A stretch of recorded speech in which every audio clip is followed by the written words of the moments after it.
Acclamons très fort le Seigneur.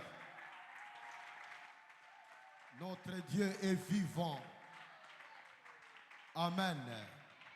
Amen. Que Dieu soit loué pour ce moment béni que nous avons eu. Nous avons connu une crevaison des pneus sur une petite montagne. C'est Dieu qui est grand, qui nous a gardés. Et nous sommes là à ce moment. Nous bénissons le Seigneur. Nous allons écouter sa parole. Et après, nous aurons un bon moment de prière, d'intercession. Nous sommes convaincus que c'est une grâce que nous arrivions à la fin de l'année. C'est vraiment une grâce. Mais il reste encore quelques jours pour que la fin de l'année soit effective. Et nous dépendons totalement du Seigneur. Nous dépendons de lui. Nous ne pouvons pas dépendre des circonstances parce que les circonstances sont changeantes. Mais l'Éternel est Dieu et il y reste immuable. Lèvons-nous pour prier pour la parole de Dieu.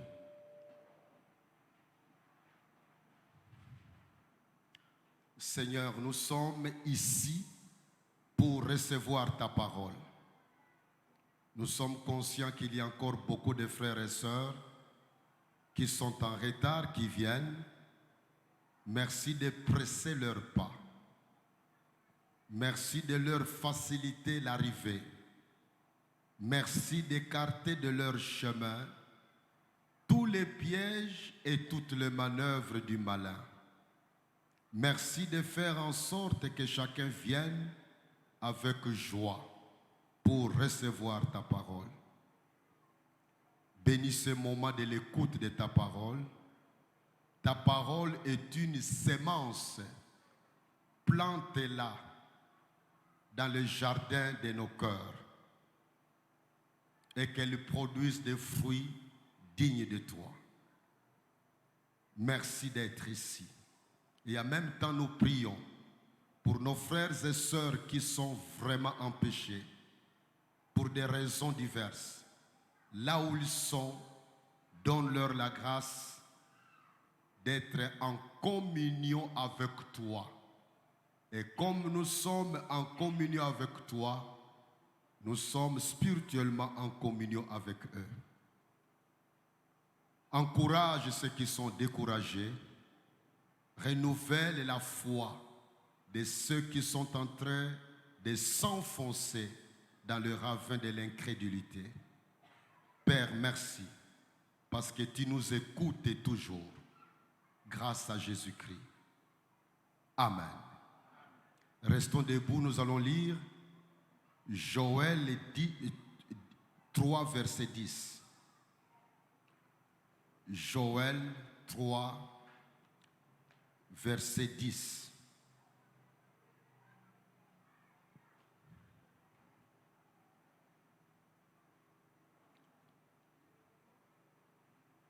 Joël, c'est après Osée, Osée après Daniel. Daniel après Ézéchiel. Je lis, de vos royaumes forgez des épées et de vos serpes des lances, que les faibles disent, je suis fort. Et c'est la dernière partie de ce verset qui nous intéresse, que les faibles disent, je suis fort. Répétons ça ensemble. Que les faibles disent, je suis fort. Encore une fois. Que les faibles disent, je suis fort. La dernière fois avec énergie. Que les faibles disent, je suis fort. Acclamons la parole de Dieu. Acclamons la parole de Dieu. Acclamons la parole de Dieu. Amen. Assoyons-nous.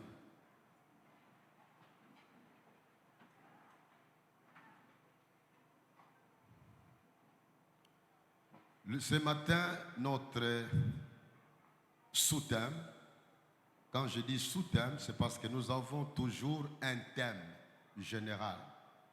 Donc parfois nous appelons ça sous-thème ou karma, les thèmes de ce matin. Habituez-vous à dire ce que Dieu dit. Habituez-vous de dire ce que Dieu dit.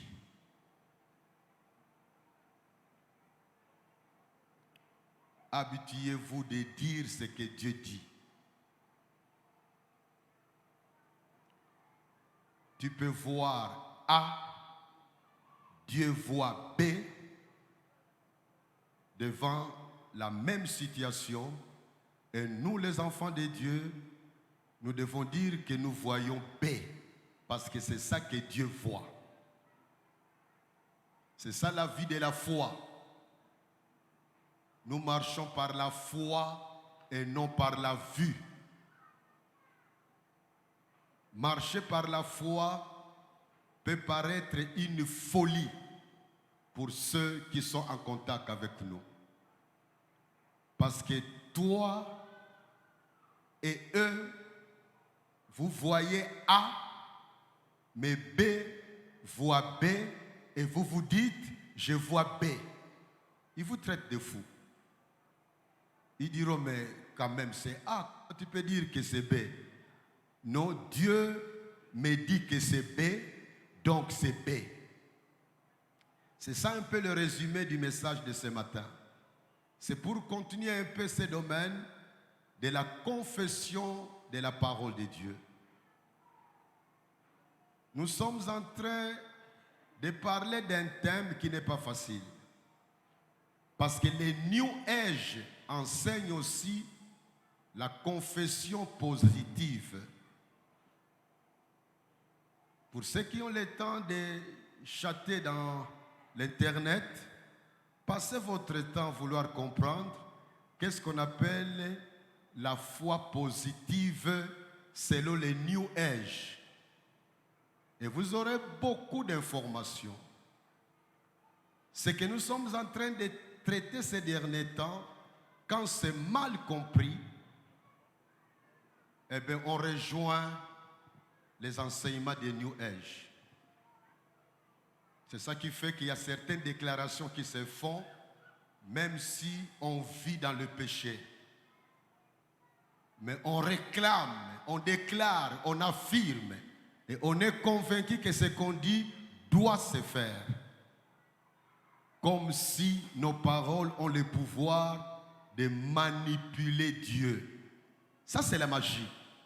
La magie, en fait, c'est cette pratique qui fait croire qu'on peut manipuler les circonstances, qu'on peut manipuler Dieu, qu'on peut manipuler le monde spirituel.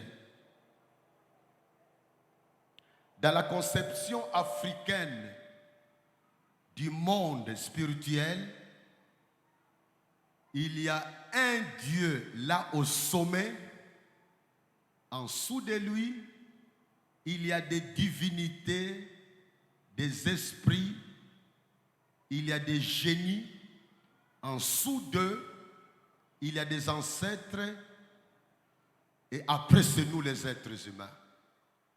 Et entre les ancêtres et nous les êtres humains, il y a des hommes et des femmes initiés qui savent comment entrer en contact avec eux.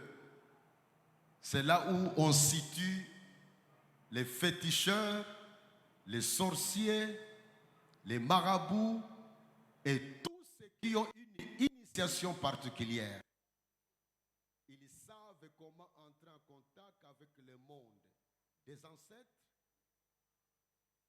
et ils savent comment entrer en contact avec le monde des divinités, des génies, des esprits, des Mami Wata et consorts. Mais cette conception du monde spirituel, c'est une invention du diable pour distraire les gens. Dans cette conception-là du monde, l'homme sur la terre a le pouvoir de manipuler ses forces spirituelles. Il suffit de leur donner ce qu'ils réclament, ils sont prêts à faire notre volonté, obligatoirement. Et si on leur refuse cela, ils sont prêts à nous châtier. Conséquences, on vit dans une peur permanente. Il y a des gens qui sont toujours remplis de peur parce que on ne sait jamais si ce que j'ai fait a fait fâcher un esprit, il peut me châtier. Jésus est venu pour nous libérer de tels mensonges diaboliques,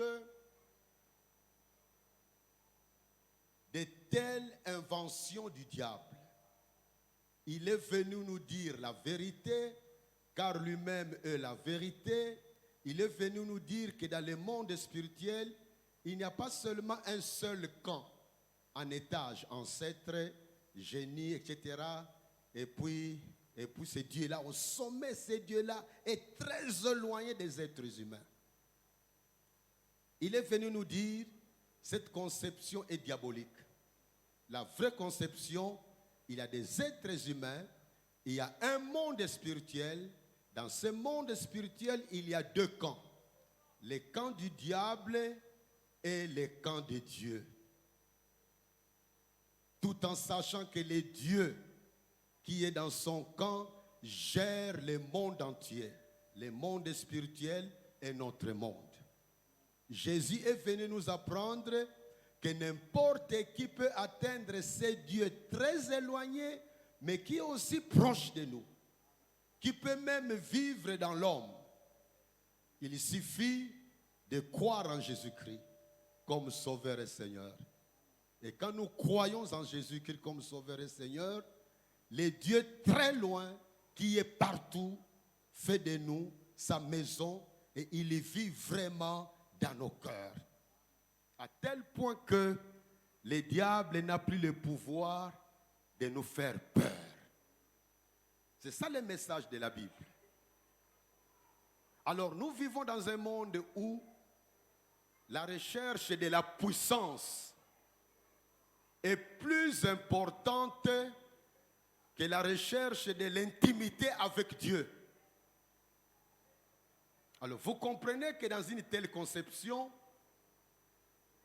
l'homme est prêt à faire tout ce qu'il veut pourvu qu'il sache comment pousser Dieu à faire sa volonté, il est heureux.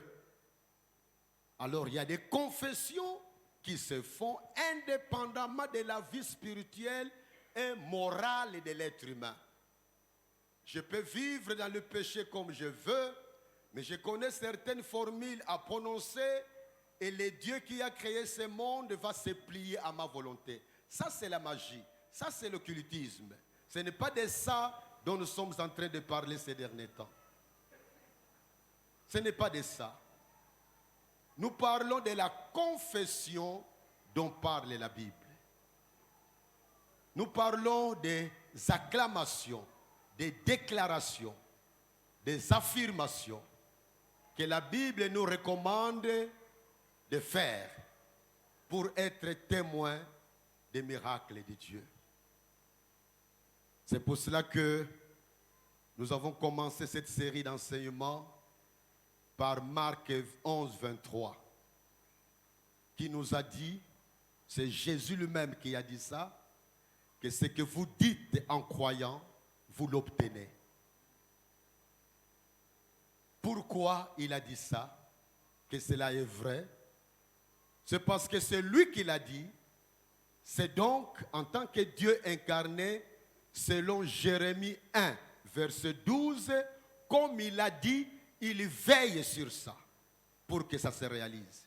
Et nous faisons nos déclarations en nous appuyant sur le Dieu fidèle qui veille sur sa parole. Nous ne croyons pas que ce que nous disons en croyant se réalise parce que simplement c'est nous qui avons le pouvoir sur nos paroles. Beaucoup de nos paroles ne valent rien. Mais ce que nous disons se réalise parce que Jésus-Christ l'a dit, et comme il l'a dit, cela est vrai. Et c'est pour cela que nous exerçons la confession de foi. J'insiste là-dessus parce qu'il y a un courant dans le milieu chrétien qui nie l'importance des confessions de foi. Parce qu'ils disent que ça c'est donné aux membres de l'Église la possibilité alors de faire recours à la magie, de faire recours à des mantras. Dans l'hindouisme et le bouddhisme, il y a des phrases qu'il faut connaître et répéter 10 fois, 20 fois, 100 fois, et vous verrez la chose s'accomplir. Ça, ce n'est pas le christianisme. Dans le christianisme, nous vivons comme Dieu veut que nous vivions, et par la foi que nous avons en lui, devant nos montagnes, nous disons des paroles par la foi, et nous croyons que ce que nous disons va se réaliser grâce à Jésus-Christ qui agit. Alléluia. C'est une remarque très importante. Ce matin, nous voudrions voir ensemble que la Bible, c'est un livre qui nous donne beaucoup de vérités de Dieu. Mais ça contient aussi les paroles des hommes et des paroles du diable. Mais nous disons que tout est la parole de Dieu, parce que là où même le diable dit une chose, quoi qu'il soit menteur, comme c'est Dieu qui a reporté ça dans son livre, nous croyons que c'est vrai. C'est pourquoi nous disons que la Bible est la parole de Dieu. Parce que certains disent que la Bible contient la parole de Dieu, parce que quand on lit, il n'y a pas que Dieu qui parle. Dans le jardin d'Éden, c'est le diable qui a parlé à Ève. Comment peut-on dire que cette parole-là est la parole de Dieu? Nous disons, c'est vrai que c'est le diable qui a parlé à Ève, mais si nous savons ça, c'est parce que Dieu qui nous dit que le diable a parlé à Ève. C'est pourquoi nous déclarons que c'est la parole de Dieu. Alléluia! Alléluia! Alléluia! Bien-aimés dans le Seigneur, nos paroles ont une grande importance. Il est important que nous soyons sensibles à cela. Quand nous lisons dans Proverbe 18, verset 21, il est écrit, Proverbe 18, verset 21, la mort et la vie sont au pouvoir de la langue. La mort et la vie sont au pouvoir de la langue. À cause d'une telle déclaration et beaucoup d'autres que nous avons dans la parole de Dieu, nous sommes invités à veiller sur nos paroles. Parce que quand nous disons n'importe quoi, nous pouvons en subir les conséquences, parce que notre langue a un pouvoir que Dieu lui a donné. Quand vous lisez dans Jacques 3, verset 10, il est écrit que la langue, c'est petit, mais il dirige l'homme comme le gouvernail dirige un bateau. Et ceux qui sont conscients de telles informations veillent sur leur langue afin de ne pas permettre à l'ennemi de jouer de leur vie. Quand vous lisez dans Proverbe 6, verset 2, Salomon dit, tu es enlacé dans les paroles de ta bouche. Tu es pris par les paroles de ta bouche. En d'autres termes, ce que tu dis te transforme en esclave, enlacé, c'est lié. Tes paroles sont comme des cordes qui te lient. Quand vous parlez beaucoup d'insuccès, l'insuccès vous transforme en esclave de l'insuccès. Celui qui parle beaucoup de la peur, la peur, la peur, sans se rendre compte, il est transformé en esclave de la peur. Il est important d'être conscient de cela. Quand vous parlez trop des sorciers, c'est normal que votre vie soit marquée par la peur des sorciers. C'est tout à fait normal. Parce que ce verset de Proverbe 6, 2, je le répète, dit, tu es enlacé dans les paroles de ta bouche. Tu es pris par les paroles de ta bouche. Nous devons veiller pour que ce qui sort de nos lèvres ne nous transforme pas en esclaves du mal, du négatif. Mais que ce qui sort de nos lèvres nous transforme en esclaves du bien, des choses positives. On ne peut jamais expérimenter la vie comblée que Jésus nous a apportée si on ne veille pas sur le genre de paroles qui sortent de nos lèvres. Et la sagesse veut que nous puissions remplir nos cœurs de la parole de Dieu et que nous puissions confesser cette parole pour que nous puissions vivre la réalité de ce que nous disons. Nous comprenons pourquoi David a dit dans le psaume 141, verset 3. Le psaume 141, verset 3, David a dit, « Éternel, mets une garde à ma bouche. Veille sur la porte de mes lèvres. » David a demandé que Dieu place une sentinelle sur ses lèvres. Parce que beaucoup parmi nous, nous perdons notre temps à parler des autres, des problèmes des autres, de critiquer des autres. Il y a des gens parmi nous ici dans la salle qui sont incapables de passer toute une journée sans parler négativement de quelqu'un d'autre. Mais eux-mêmes sont fâchés quand ils apprennent que X a parlé d'eux négativement à Y. Mais eux-mêmes sans se rendre compte, parce qu'ils ne veillent pas sur leur langue. Ils ne connaissent pas tous ce dont nous parlons ici, qu'il est important que nos lèvres sortent des paroles qui soient agréables à Dieu. Et les paroles qui sont très agréables à Dieu, c'est la parole de Dieu elle-même. Et quand nous cultivons l'habitude, et c'est ça mon souci de ce matin, quand nous cultivons l'habitude de prononcer les paroles de Dieu, de proclamer les paroles de Dieu, de dire, quand je dis les paroles, c'est au pluriel, de proclamer, d'acclamer ces paroles-là, d'affirmer les paroles de Dieu, notre vie se remplit de choses qui sont agréables à Dieu. Bien-aimés dans le Seigneur, quand nous lisons dans Apocalypse 12, verset 11, on nous donne 3 armes pour vaincre le diable. Dans Apocalypse 12, verset 11, il est écrit, ils l'ont vaincu à cause du sang de l'agneau et de la parole de leur témoignage, et ils n'ont pas aimé leur vie jusqu'à craindre la mort.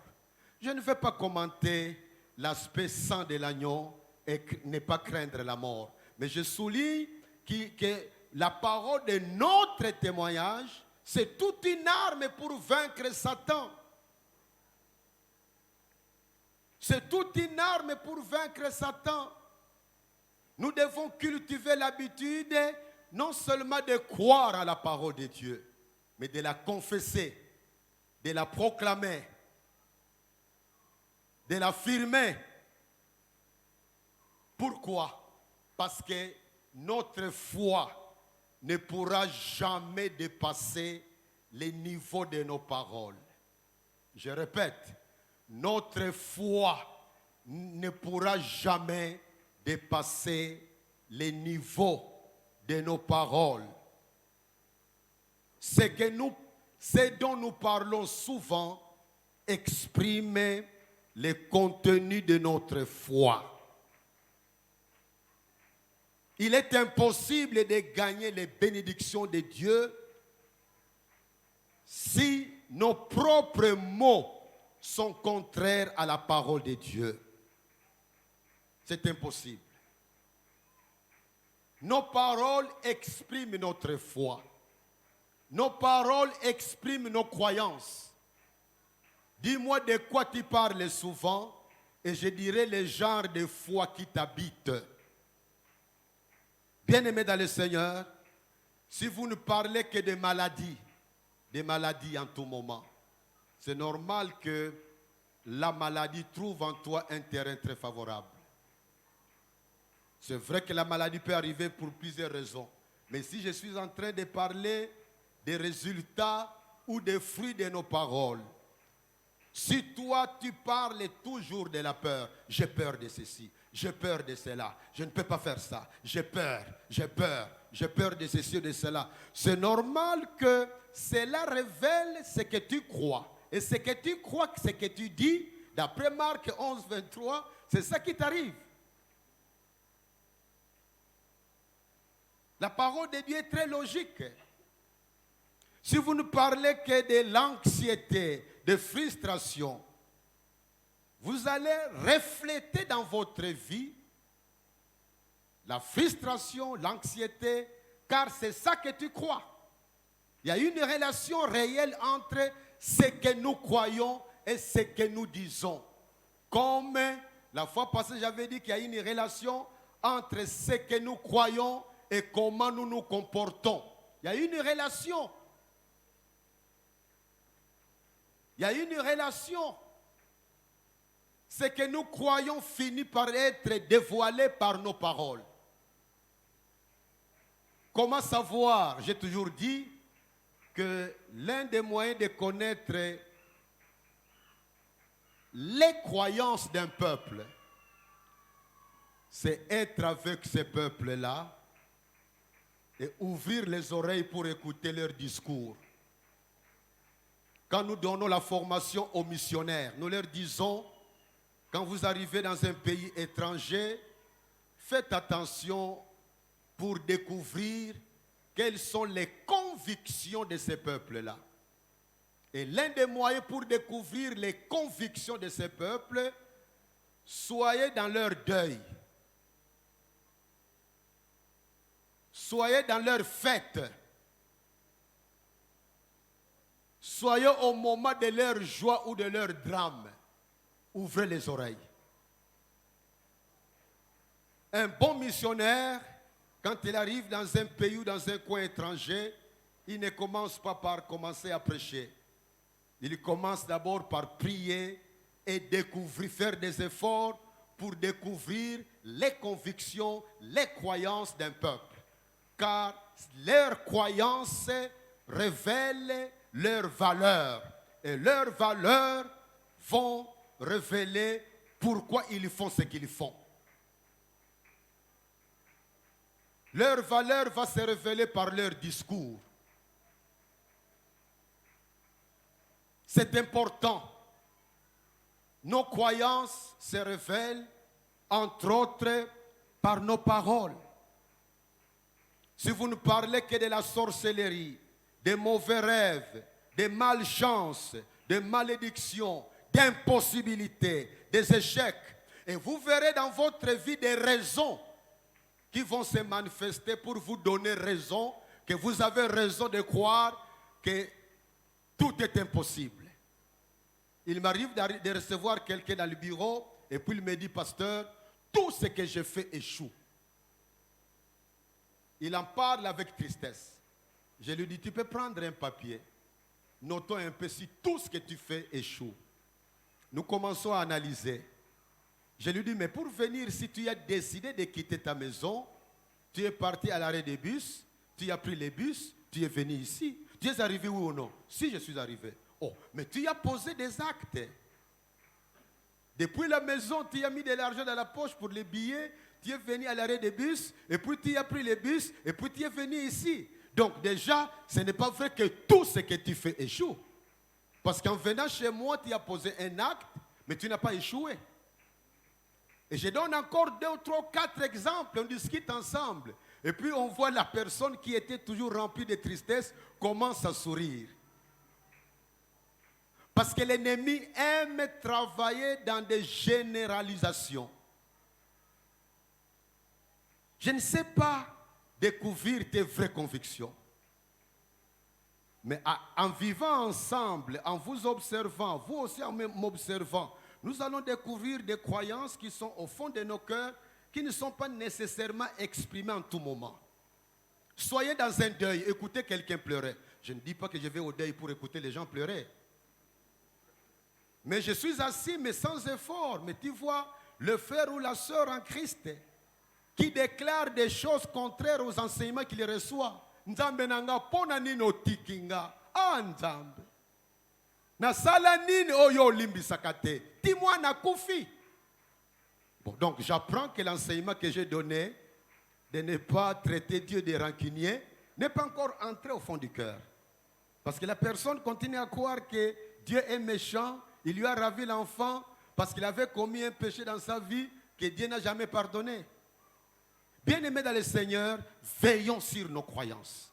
Et pour veiller sur les croyances, parce que les croyances sont invisibles, veillons sur des paroles. Éduquons nos langues. Disons des choses que Dieu dit. Ne disons pas des choses que Dieu ne dit pas. Remarquez ceux qui sont membres des églises où on parle des démons en tout moment, en tout moment, en tout moment. Ils sont remplis de peur.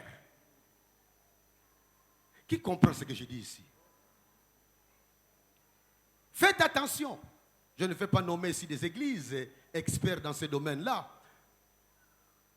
Mais ceux qui sont membres des églises, où on chasse les démons en tout moment, où on parle que des démons avec des catégories, délivrance de manger, délivrance du célibat, délivrance de n'importe quoi. C'est rempli de frères et sœurs qui ont la peur des démons. Moindre rêve. Ah, j'ai rêvé. Ah, Nokonanga Yamboka, cet oncle-là du village. Il est encore venu me pincer à la gorge. Mais pourquoi il devient pincer que toi et non pas ton frère ou ta soeur? C'est parce qu'à force de parler de ces choses-là, vous leur donnez un grand pouvoir sur vous. Je vous informe, pour ceux qui ne le savent pas, que le nombre de démons est la moitié du nombre des anges, des bons anges. En d'autres termes, les bons anges sont le double des démons en nombre. Bien-aimés dans le Seigneur, il est important que nous puissions changer de mentalité en changeant notre façon de parler. Mes frères et sœurs en Christ, si votre cœur et votre esprit sont remplis de la parole de Dieu, cette parole sortira de vos lèvres. Parce que Jésus a dit, c'est de l'abondance du cœur que la bouche parle. Vous voulez que la parole de Dieu soit régulièrement présente à tes lèvres, remplis ton cœur de la parole de Dieu. Mémorisez des versets bibliques. Lis le plus souvent la parole de Dieu. Croyez à ce que la Bible dit. Croyez ce que la Bible dit, c'est ça qui est la vérité. Si dans ton village, dans ta tribu, dans ton milieu, là où tu as grandi, on a toujours parlé des choses qui sont contre la parole de Dieu, décide de refuser de croire à ce qu'on te raconte le plus souvent possible. Vous verrez que dans la parole de Dieu, il n'y a pas de croyance sans confession. La croyance et la confession vont toujours ensemble. Nous l'avons vu la fois passée dans Romains 10, 9 à 10. Il faut confesser de ses lèvres que Jésus est Seigneur et croire dans son cœur que Dieu l'a ressuscité des morts. La croyance et la confession doivent aller ensemble. Dans Matthieu 10, 32, Jésus nous a commandé non seulement de croire en lui, mais aussi de le confesser devant les autres. C'est pourquoi nous avons le droit de dire ce que Dieu dit. Si Dieu a dit quelque chose dans sa parole, vous avez la liberté à 100% de croire que c'est la vérité et de proclamer cela. Si Dieu dit que tu es ... crois que tu es ... Exemple, Dieu dit que depuis ta conversion, tu es devenu une nouvelle création. Tu as le droit de proclamer, je suis une nouvelle création. Alléluia. Les choses anciennes sont passées. Parce que Dieu l'a dit. Et quand je reviens à mon verset de tout à l'heure, Joël 3,10, il nous a dit que les faibles disent, je suis qui? Je suis fort. Quand vous lisez le contexte, vous verrez que le peuple préparait d'aller à la guerre. On dit qu'ils prennent leurs royaux, leurs serpes, ce sont des instruments de travail, qu'ils transforment ça en épée et en lance, que personne ne dise je suis faible. On va à la guerre nous tous, parce que nous savons que quand nous allons à la guerre, sous le commandement de Dieu, c'est lui qui combat pour nous. C'est lui qui combat pour nous. Beaucoup parmi nous ont lu l'histoire de Sanchérib avec le roi Ézéchias dans 2 Chroniques. Sanchérib vient défier ce peuple juif. Ézéchias tourne son regard vers Dieu. Et nous avons lu, il y a 2 jours, c'est hier ou avant-hier, que finalement, la nuit, un ange est venu. Mais quand vous lisez dans 2 Rois, verset 2 Rois 19, c'est l'ange de l'Éternel lui-même qui est venu. Et il a tué 185 000 soldats de l'ennemi pendant toute une nuit. 185 000 soldats. Le matin, le peuple juif ne faisait que contempler la victoire. Parce que quand nous sommes du côté de Dieu, c'est vrai que nous devons avoir des armes, c'est normal. Dans Joël 3, verset 10 dit, prenez vos royaux, prenez vos serpes, transformez ça en lance, en épée. Donc, créez des armes. Que les faibles disent, je suis fort, parce que c'est Dieu qui vit en moi, qui est avec moi. Nous allons à la guerre, mais tout en sachant que quel que soit mes incapacités, mon Dieu combattra pour moi. 185 soldats assyriens étaient exterminés. Bien-aimés dans le Seigneur, chers frères et sœurs en Christ, Dieu lui-même a dit, dans Hébreux 13, versets 5 à 6, il a dit, il est écrit, car Dieu lui-même a dit, je ne te délaisserai pas et je ne t'abandonnerai pas. C'est donc avec assurance que nous pouvons dire, le Seigneur est mon aide. C'est écrit dans Hébreux 13, 5 à 6. Remarquez comment ce verset est construit. Je le relis. Parce qu'en fait, les TP que je vais vous donner à la fin, ce n'est pas un TP à me remettre. Mais pour ceux qui veulent grandir dans leur foi, c'est habituez-vous maintenant à lire la Bible et quand il y a une déclaration, créez votre acclamation. Et votre affirmation. Créez votre phrase qui résume cette pensée qui est là, mais que tu transformes comme étant la pensée que tu gardes dans ton cœur et que tu vas confesser. Remarquez comment Hébreux 13, 5 à 6 est construit. Je relis cela. Car Dieu lui-même a dit, je ne te délaisserai pas et je ne t'abandonnerai pas. C'est ça la déclaration de Dieu.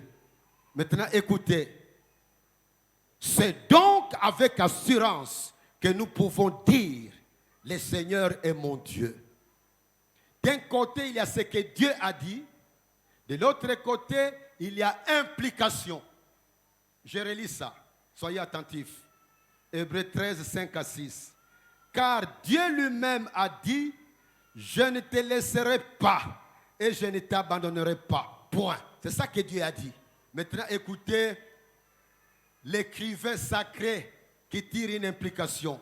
C'est donc avec assurance que nous pouvons dire, le Seigneur est mon aide. Je peux même dire, c'est donc avec assurance que je peux dire, Dieu ne me délaissera jamais. Dieu ne m'abandonnera jamais.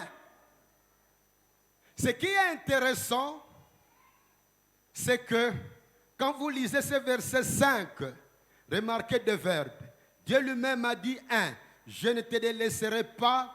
2, je ne t'abandonnerai pas. Mais quand vous lisez ce verset en grec, excusez-moi de temps en temps de dire quand vous lisez ça en grec, c'est tout à fait normal que de temps en temps, je vous donne des informations qui ne sont pas accessibles à tout le monde. En grec, c'est 5 fois il y a la négation. C'est comme si Dieu disait, je ne t'abandonnerai pas. Pas. 5 fois. C'est un verset qui a marqué ma vie parce que quand nous étions en Hollande, on a connu une période où la source d'argent qui devait nous secourir avait tari. Parce que nous étions soutenus, nous étions 18 familles, nous et ceux qui étaient en Belgique, eh bien, nous étions tous soutenus par les Blancs qui nous amenaient là-bas. C'est M. Win Helbert. C'est lui qui avait implanté les campus pour Christ ici dans notre pays, au Rwanda, au Burundi et ailleurs. Cet homme-là, il était parti en Belgique, implanter un ministère pour atteindre les Africains qui étaient en Europe. Mais il voulait utiliser les Africains pour faire le travail, d'atteindre leurs frères africains.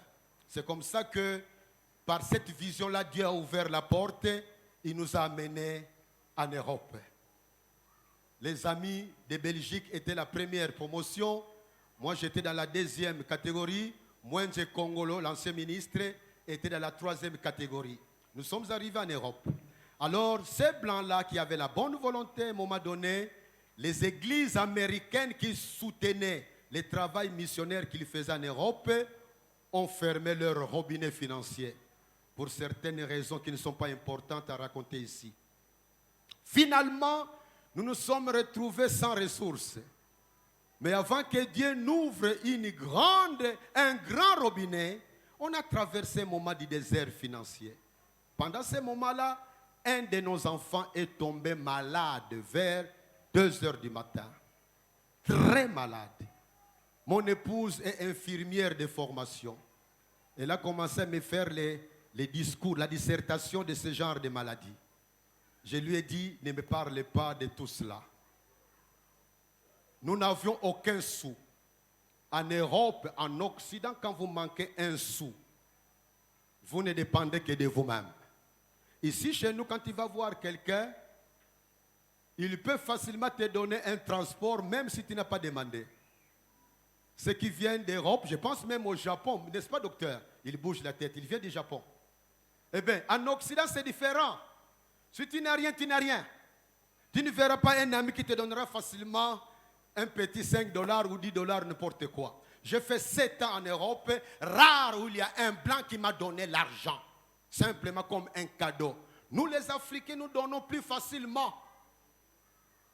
Je vous assure, nous donnons plus facilement. C'est pourquoi, quand il y a un Occident, quand vous avez un membre de famille en Occident qui vous envoie même $10 seulement, dites merci à Dieu. C'est avec souffrance qu'il vous cède ça. En Europe, aux États-Unis, au Canada, partout au Japon, l'argent ne tombe pas du ciel ou d'un arbre. Les gens souffrent. J'ai vu des gens au Canada ou aux États-Unis qui ont 2 boulots, d'autres même 3. Ils sont des esclaves pour trouver l'argent. Alors quand ils vous donnent l'argent, même un $10 seulement, dites merci à Dieu. Dites-lui combien vos $10 nous ont été très utiles. Que Dieu te bénisse. Vraiment, tes 10 dollars sont venus au bon moment. Comme ça, quand même, il est encouragé. Et non pas dire, au 10 dollars, caca. Cette phrase-là a poussé certains à supprimer vos noms dans leur WhatsApp. Ou simplement, ils changent de numéro sans vous communiquer. Parce que votre ingratitude fait mal. Je ferme la parenthèse. L'enfant était très malade. Nous n'avions pas de sous à la maison. Nous n'avions pas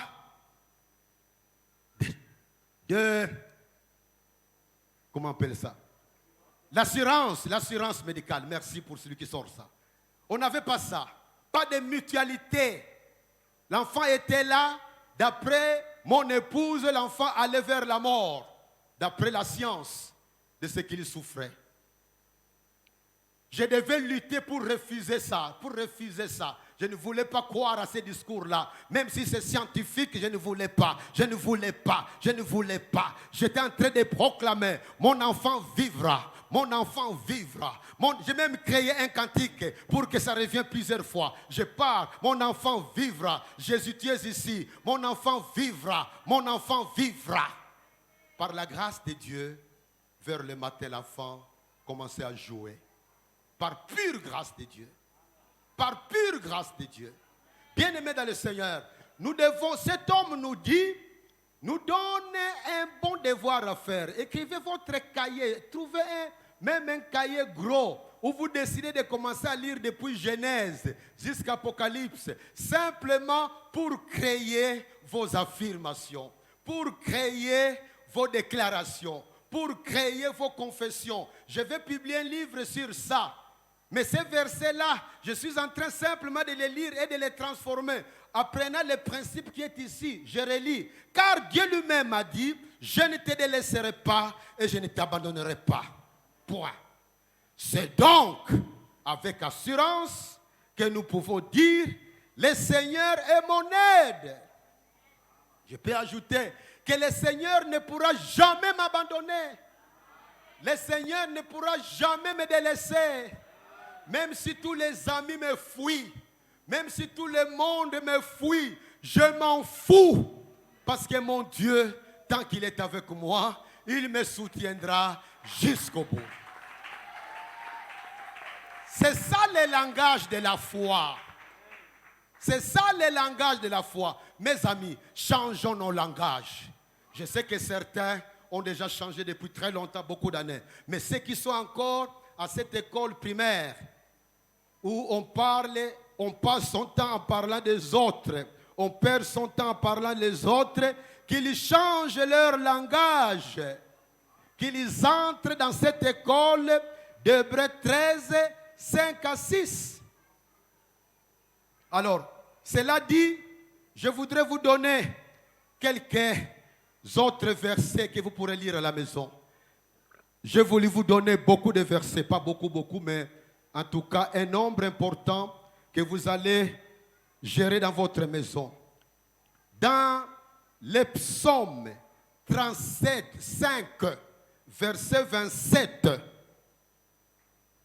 il est dit selon une version, l'Éternel prend plaisir à la prospérité de ses serviteurs et de ses servantes.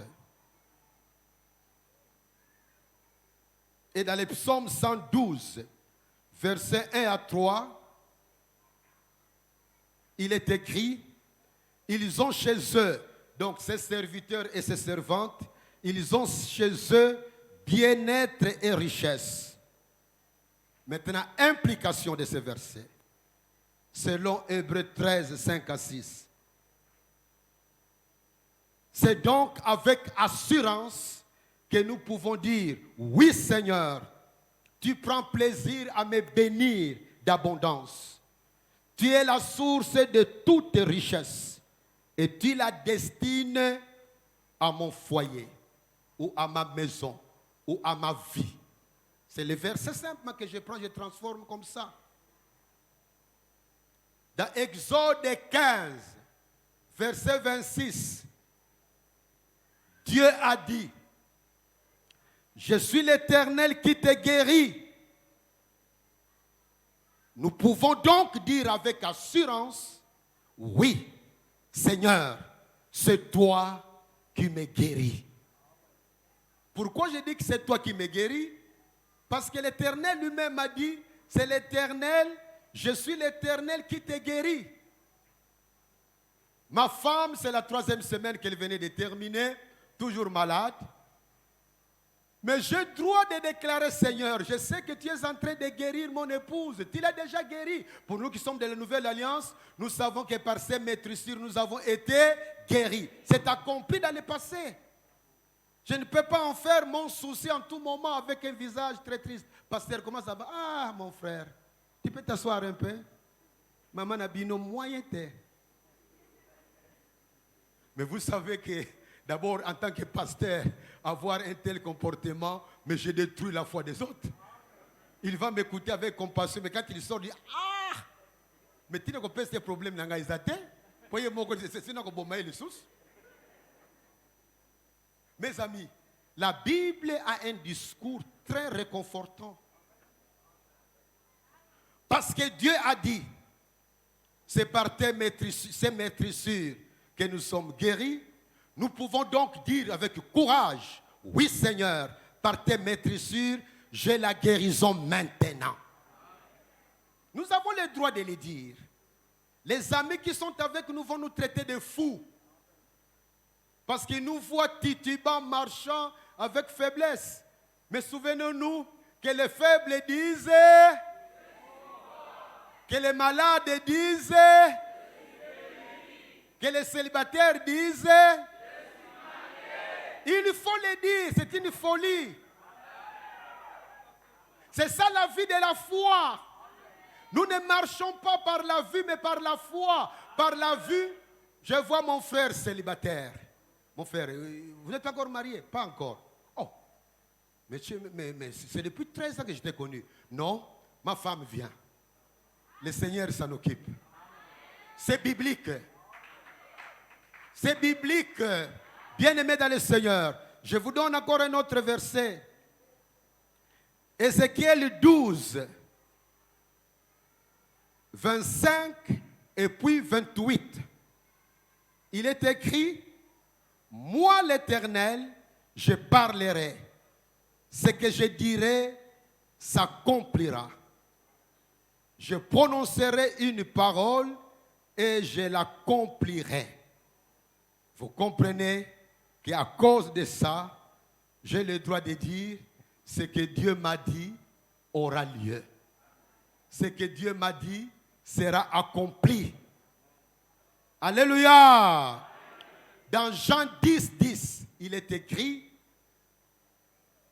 moi Jésus, je suis venu, afin que les brebis aient la vie et qu'elles soient dans l'abondance. Je peux donc dire, cette vie abondante demeure maintenant en moi, parce que j'ai reçu Jésus-Christ. Jésus est venu pour donner la vie abondante, la vie comblée, la vie riche. Et comme il habite en moi, j'ai la vie comblée, j'ai la vie abondante.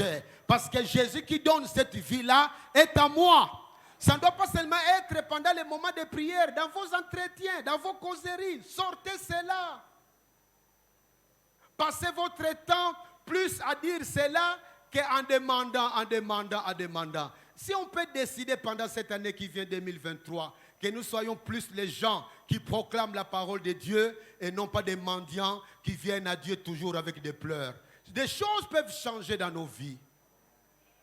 Parce que ce sera une vie de foi. Et le Seigneur nous donne selon notre foi. Alléluia.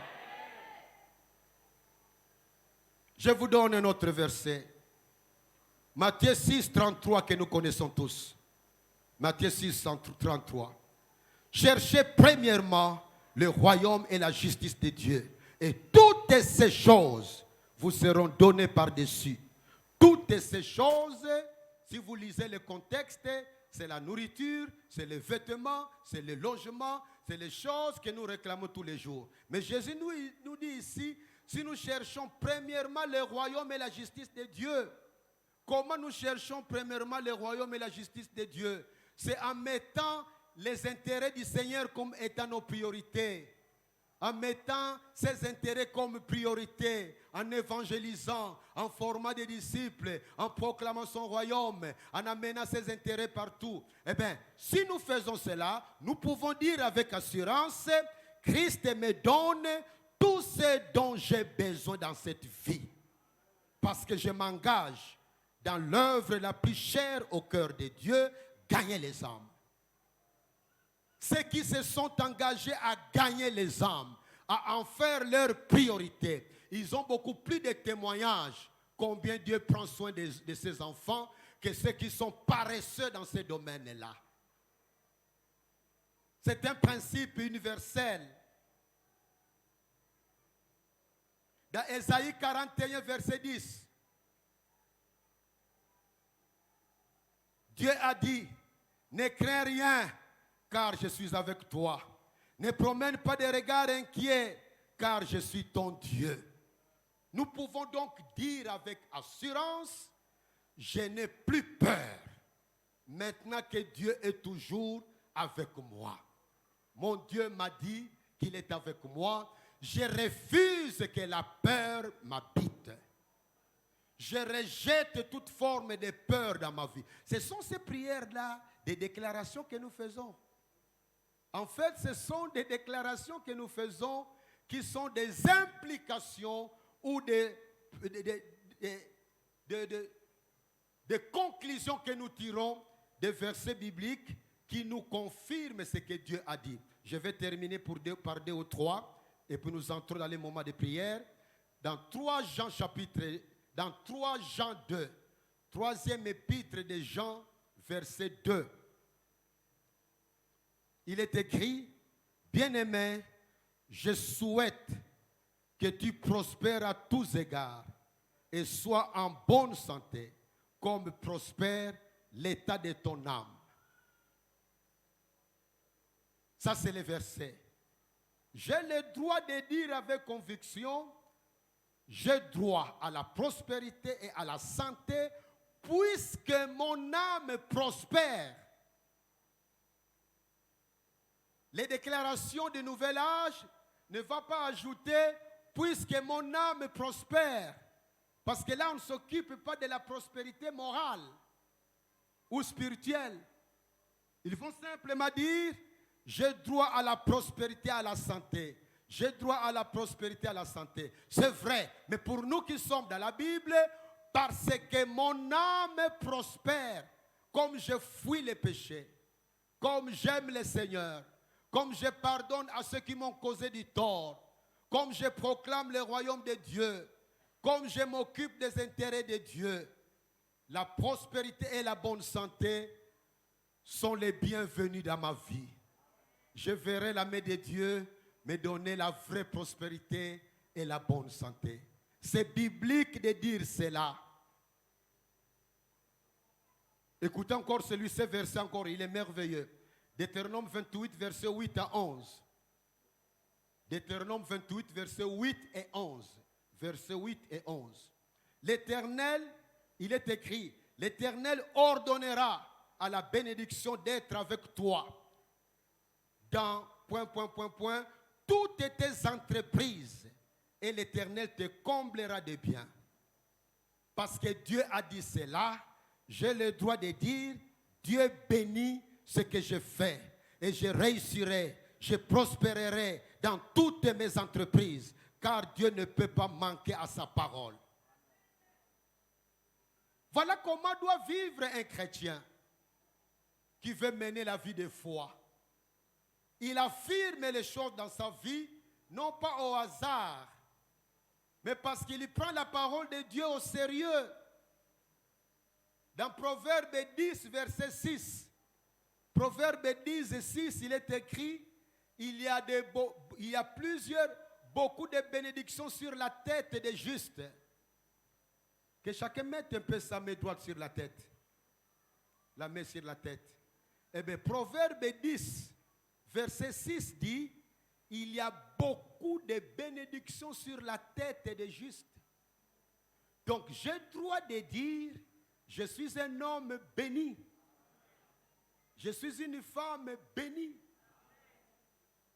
Enlevons nos mains. Je dois le dire, même si je vois comme si ma vie est remplie de malchance, comme si ma vie donne des preuves qu'il y a une malédiction qui me poursuit.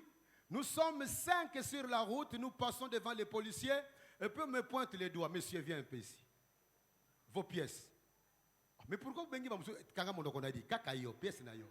Et puis curieusement, tu n'as pas de pièces, on t'arrête. On t'amène dans leur bureau. Mais pourquoi seulement moi? Ne faut pas vite conclure. Ce n'est pas nécessaire de conclure que tu es maudit. Nous donnons trop de gloire aux démons qui ont été vaincus à la croix de Golgotha. Tu as droit de dire, Seigneur, d'après Proverbe 10 et 6, il y a beaucoup de bénédictions sur ma tête. Même si dans notre famille, tout le monde proclame la malédiction, tout le monde dit que nous avons la malchance, moi je refuse de croire à ça, parce que j'ai sur ma tête beaucoup de bénédictions. C'est ça que nous devons proclamer. Même si aujourd'hui l'argent fuit ta maison, tu ne vois plus l'argent. Tu as l'impression que la malchance est à cause d'un mbongo et latio. Ne faut pas vanter ça. Ce n'est pas vrai que les faibles disent je suis fort. Eh bien, je vais dire, moi, si Taloemba, je suis riche. Dans mes poches, il n'y a rien, mais je suis riche. Quand mon argent viendra dans la poche, ça va être rempli physiquement. Mais spirituellement, ma poche est remplie. Car je suis un homme béni. Je suis un homme béni. Mon frère, je m'adresse à quelqu'un. Si tu te crois être maudit, cette croyance est fausse. C'est un mensonge du diable. Si réellement tu as cru en Jésus-Christ comme Sauveur et Seigneur. Si tu as cru en Jésus-Christ comme Sauveur et Seigneur, tu es un homme béni, une femme bénie. Tu peux proclamer, je suis heureux parce que je suis béni. Je suis béni, oh, je suis béni. Je suis heureux, je suis très béni. Nous devons dire ça. Soyons fous en proclamant ce que Dieu dit. Habituons-nous à dire ce que Dieu dit. Ce que Dieu dit que je suis, je le suis. Ce que Dieu dit que je possède, je le possède. Ce que Dieu dit que je peux, je le peux. Parce que mon Dieu est vivant. Il veille sur sa parole pour que sa parole accomplisse sa volonté. Alléluia. Alléluia. Voici les derniers versets. J'en ai plusieurs. Les derniers versets, Philippiens 4, 19. Philippiens 4, 19. Il est écrit, mon Dieu pourvoira à tous vos besoins selon sa richesse avec gloire en Jésus-Christ. Implication, j'ai droit de dire, Dieu connaît tous mes besoins. Et maintenant, il y pourvoit jusqu'à concurrence de sa richesse en Jésus-Christ. Quel bonheur de savoir que mon Dieu va prendre soin de moi. Il prend soin de moi. Dieu prend soin de toi. Crois à cela et tu vivras. Tu verras la main de Dieu dans ta vie. Ton Dieu est vivant. À la maison, reprends Hébreux 13, versets 5 à 6. Reprends ces versets. Construis tes propres déclarations. Vois des versets bibliques qui peuvent t'inspirer à déclarer des choses qui sont folles devant les autres. Ne vois pas tes problèmes. Vois les solutions de Dieu. Chaque problème a une solution auprès de Dieu. Considère ta vie comme Dieu la considère. Vois ta vie comme Dieu te voit. Évalue ta vie comme Dieu l'évalue. Ne te compare pas à tes collègues qui ont terminé ensemble avec toi. Ils ont trouvé du travail, gloire à Dieu. Bénis le Seigneur pour eux. Proclame que mon temps bientôt vient. Parce que papa, tu t'occupes de moi. Je sais que tu prépares un bon colis pour moi. Ça traîne, ça traîne, ça traîne. Mais quand l'heure sonnera, je danserai. Alléluia. Qui m'a compris ce matin? Merci. Lèvons-nous. Lèvons-nous. Lèvons-nous.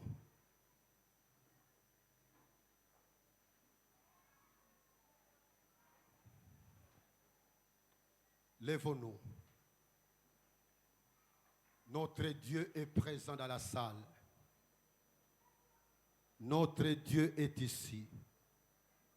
Nous allons faire quelques déclarations après avoir lu ce que nous avons lu. Notre Dieu nous aime.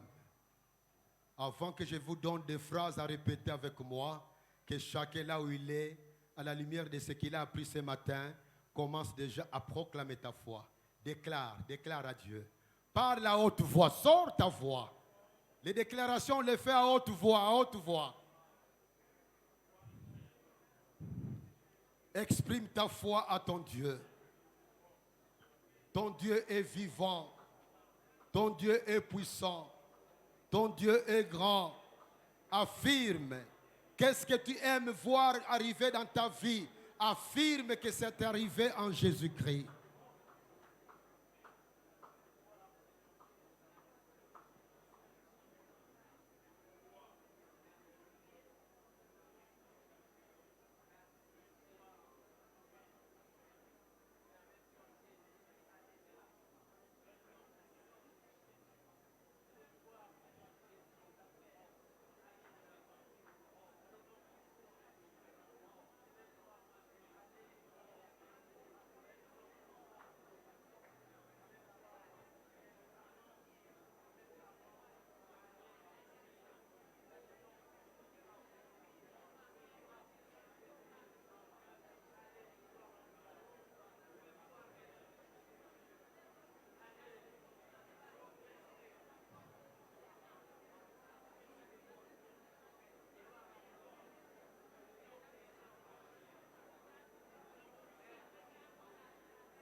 Répétez après moi avec énergie.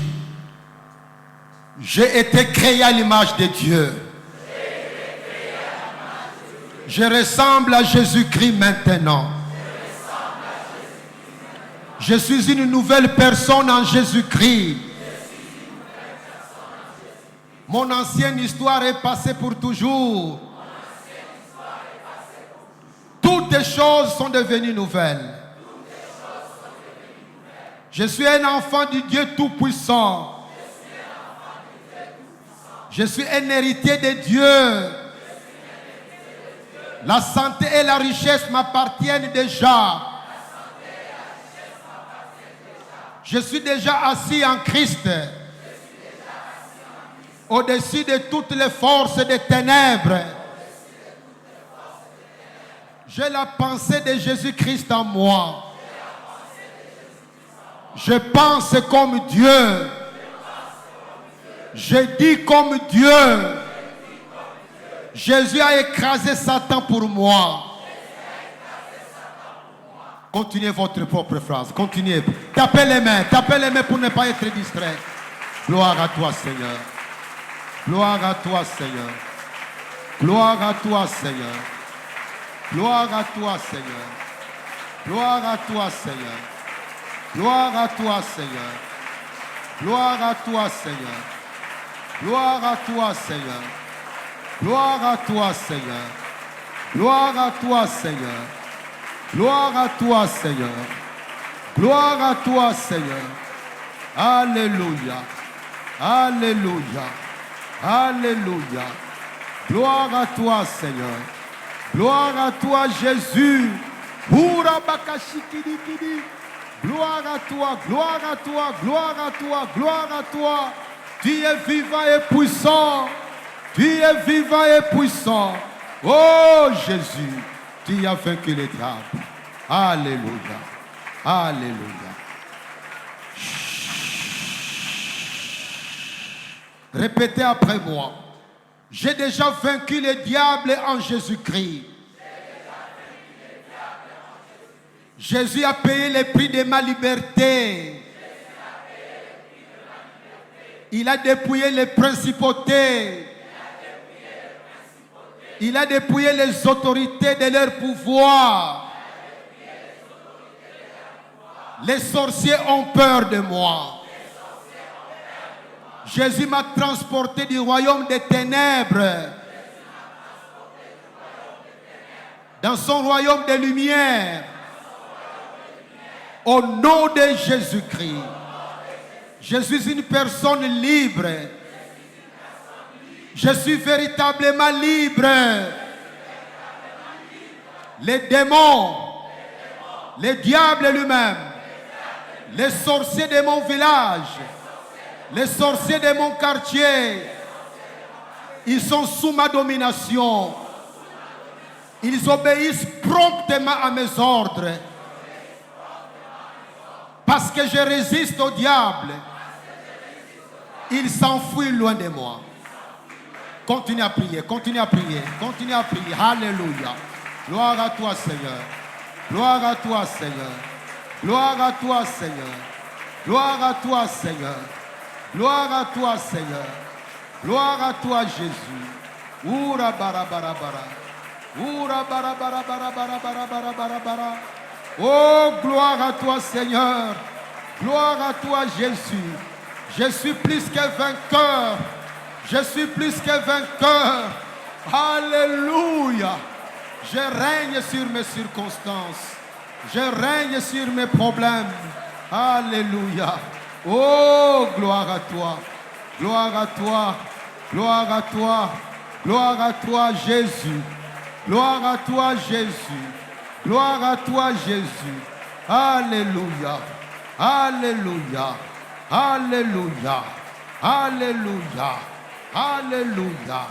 Gloire à toi, Seigneur. Gloire à toi, Jésus.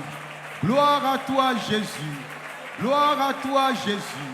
Gloire à toi, Jésus. Oura bara bara bara bara bara bara bara bara. Oura bara bara bara bara bara bara bara bara bara bara. Alléluia. Alléluia. Alléluia. Alléluia. Gloire à toi, Seigneur.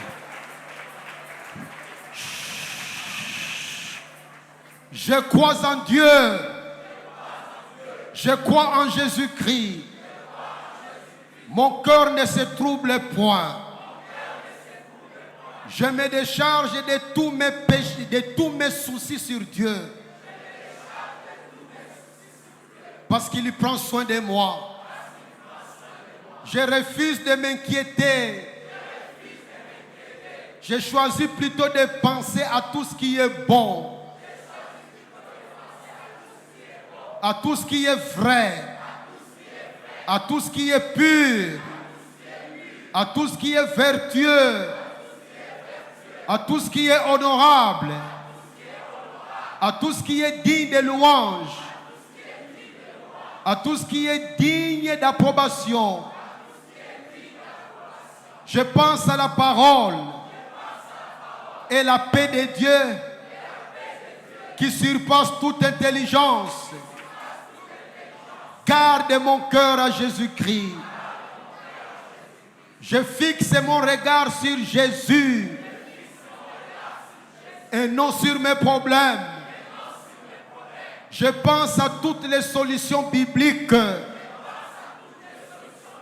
qui sont possibles, car tout est possible à celui qui croit.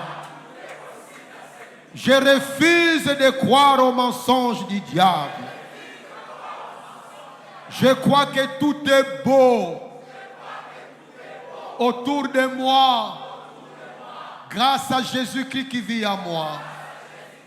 Parle toi-même à Jésus-Christ. Alléluia. Alléluia. Alléluia. Oh, gloire à toi, Seigneur. Gloire à toi, Seigneur. Gloire à toi, Seigneur. Gloire à toi, Seigneur. Alléluia. Alléluia.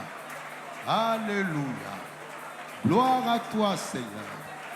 Gloire à toi, Seigneur. Gloire à toi, Seigneur. Gloire à toi, Seigneur. Gloire à toi, Seigneur.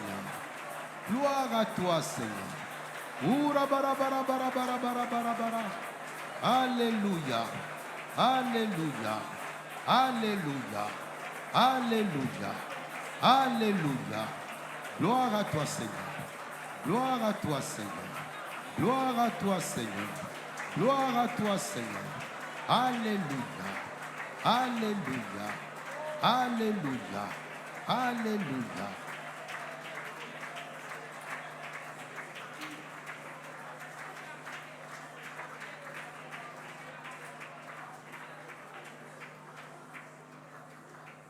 Je comprends les choses profondes de Dieu par l'Esprit. Je suis un élu de Dieu. Je suis un seul esprit avec Christ. Je refuse de souiller mon corps par des rapports sexuels en dehors du mariage. Je ne veux pas de ces rapports en dehors du mariage. Parce que Jésus vit en moi. Je ne veux pas l'attrister. Je vis pour Jésus sur terre. Je connais la richesse magnifique et la puissance extraordinaire que Dieu m'a donnée en Christ. La puissance de Dieu est en moi. La puissance de Dieu est en moi. La puissance de Dieu est en moi. Je suis fort. Je suis plus qu'un vainqueur. Les démons ne me disent rien. Ils sont des petites choses devant moi. Jésus est plus grand. Je suis de la famille de Dieu. Et j'ai des droits et des devoirs. Dieu habite en moi réellement. Dieu habite en moi réellement. Il est impossible que je sois seul. Il est impossible que je sois seul. Ma maison est bénie. Ma famille est bénie. Mes enfants sont bénis. Je me marierai. J'aurai des enfants. Oh mon Dieu, sois loué. Sois béni. Sois glorifié. Merci de soutenir ma foi. Merci de faire de moi une personne de foi. Je ne veux parler que ton langage. Je suis heureux de t'appartenir. Je suis fier de toi. Dans ma maison, c'est la bonne santé qui règne. Dans ma maison, c'est la richesse qui règne. La pauvreté n'a pas le droit de rester dans ma maison. Je la chasse loin de ma maison. Chasse-la, chasse-la, chasse-la. Alléluia. Oura bara bara bara bara bara. Oura bara bara bara bara bara bara. Alléluia. Alléluia. Alléluia. Alléluia. Alléluia. Alléluia. Alléluia. Alléluia. Gloire à toi, Jésus. Gloire à toi, Jésus. Gloire à toi, Jésus. Gloire à toi, Jésus. Gloire à toi, Jésus. Alléluia.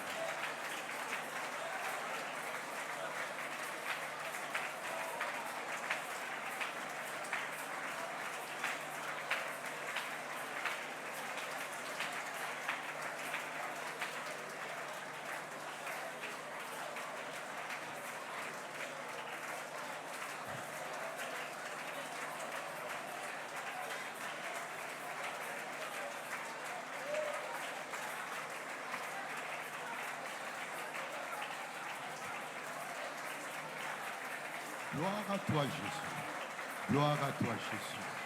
Gloire à toi, Jésus. Gloire à toi, Jésus. Gloire à toi, Jésus. Gloire à toi, Jésus. Gloire à toi, Jésus. Gloire à toi, Jésus. Gloire à toi, Jésus. Gloire à toi, Jésus. Gloire à toi, Jésus. Seigneur, merci de nous avoir écoutés. C'est toi le Dieu vivant. Nous croyons que tu écoutes la prière. Nous croyons que tu es ici. Nous croyons que tu vis dans nos cœurs. Fais de nous une armée de soldats qui croient en toi et qui proclament la victoire. Nous sommes plus que vainqueurs. Nous sommes heureux de savoir que nous sommes des rois et des reines. Quand nous passons dans la rue, même si le monde physique ne reconnaît pas notre valeur, mais dans le monde spirituel, les diables nous fuient, les démons nous fuient, les sorciers nous fuient. Et nous sommes heureux que toute la gloire te revienne à toi seul, qui vit et règne dans tous les siècles des siècles. Amen. Assoyez-vous.